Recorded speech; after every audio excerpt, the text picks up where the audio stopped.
Kapolri Jenderal Polisi Listio Sigit Prabowo menjadi narasumber dalam hari kelima retreat kepala daerah yang digelar di Lembah Tidar Akademi Militer atau Akmil Magelang, Jawa Tengah pada Selasa.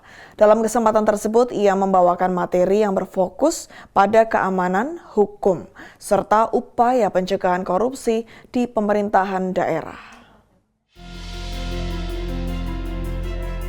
Melalui paparannya, Kapolri Jenderal Polisi Listio Sigit Prabowo menekankan bahwa pencegahan korupsi merupakan langkah penting yang harus dilakukan kepala daerah guna menciptakan pemerintahan yang bersih.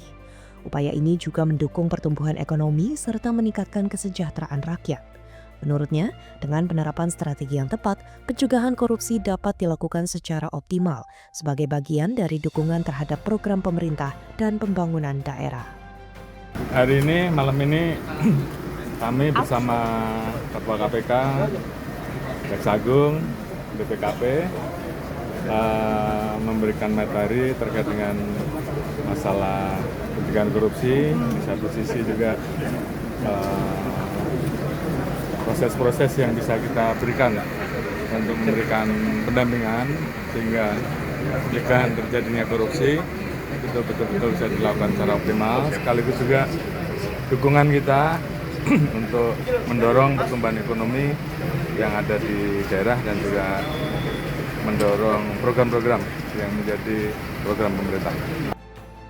Selain membahas strategi Polri dalam menangani berbagai tindak kejahatan, Kapolri Jenderal Polisi Listio Sigit Prabowo juga mengidentifikasi area yang rentan terhadap praktik korupsi di lingkungan pemerintahan.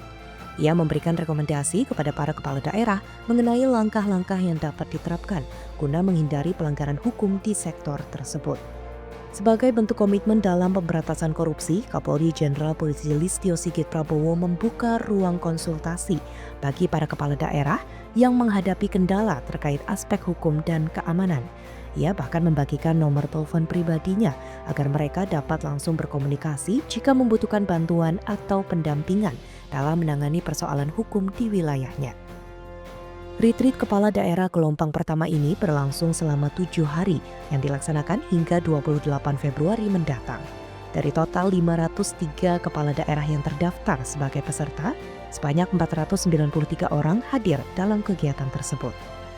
Dari Humas Polda Jawa Tengah melaporkan untuk Polri TV.